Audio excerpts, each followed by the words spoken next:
한국에서 목회를 하시던 젊은 목사님이 몸이 너무 피로하고 몸 상태가 너무 안 좋은 거예요. 그래서 병원에 가서 정밀 검사를 받았습니다. 정밀 검사를 받고 났는데 의사 선생님이 그 모든 결과를 보고서 하시는 말씀이 간경화라는 거예요. 어떻게 손을 쓸 수가 없다는 거예요.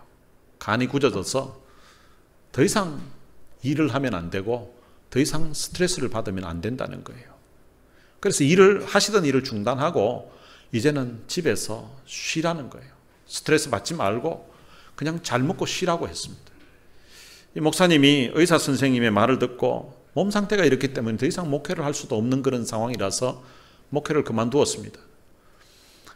목사님이 심호했던 교회가 큰 교회가 아니고 적은 교회였기 때문에 이 교회에서도 사임한 그 목사님에게 사례를 계속 드릴 수도 없는 상황이어서 몇 달 생활비를 드리다가 새로운 목사님이 오시면서 이제 이 목사님에게는 생활비를 중단했습니다. 그러니까 먹고 살 일이 막막한 거예요.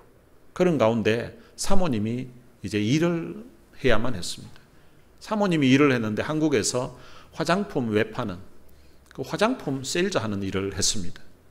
사모님이 화장품 세일즈를 한 지가 한 1년 정도 되었을 때였습니다.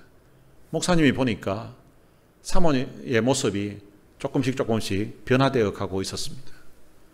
사모의 화장은 갈수록 짙어져 갔습니다. 그리고 사모의 치마는 갈수록 짧아져 갔습니다. 그리고 사모의 귀가하는 시간은 갈수록 늦어져 갔습니다. 사모가 바람이 난 것입니다. 집에 늘 늦게 들어오던 사모가 하루는 일찍 들어왔습니다. 그때 목사님이 링겔을 꽂고 누워 있었는데 근데 사모님에게 특별히 할 말도 없고 면목도 없고 이런 상황인지 두 눈을 그냥 감고 있었습니다. 사모가 목사님 옆에 오더니 얼굴 위에 손을 이렇게 흔들어서 목사님이 자는지 확인을 했습니다. 그 후에 무엇을 꺼내어서 링겔 안에다가 부어 넣었습니다. 그리고는 집을 나갔습니다.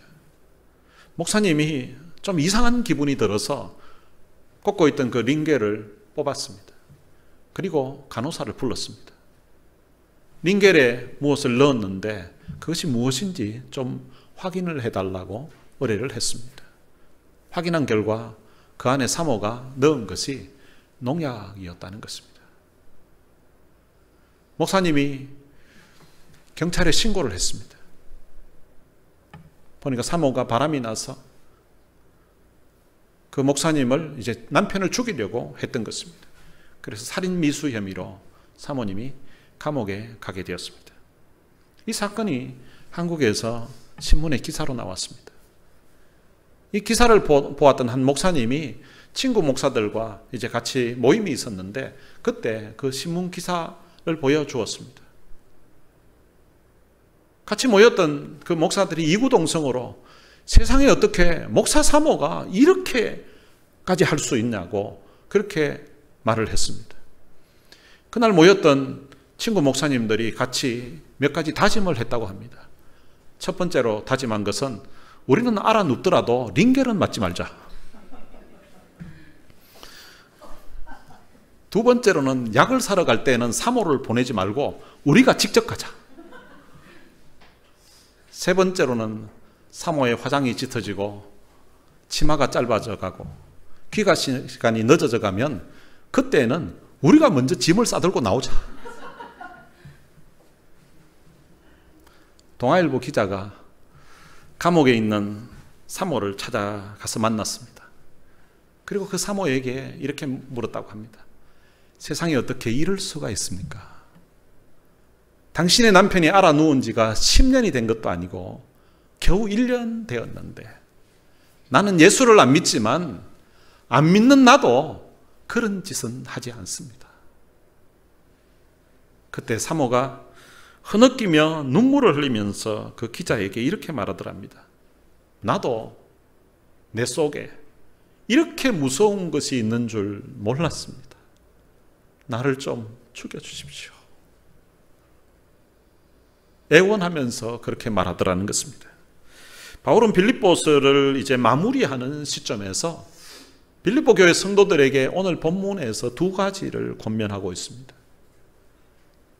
하나는 생각에 대한 것이고 다른 하나는 행동에 대한 것입니다. 사람이 무슨 생각을 하는가 하는 것은 참으로 중요합니다. 왜냐하면 그 생각에서 행동이 나오기 때문인 것입니다.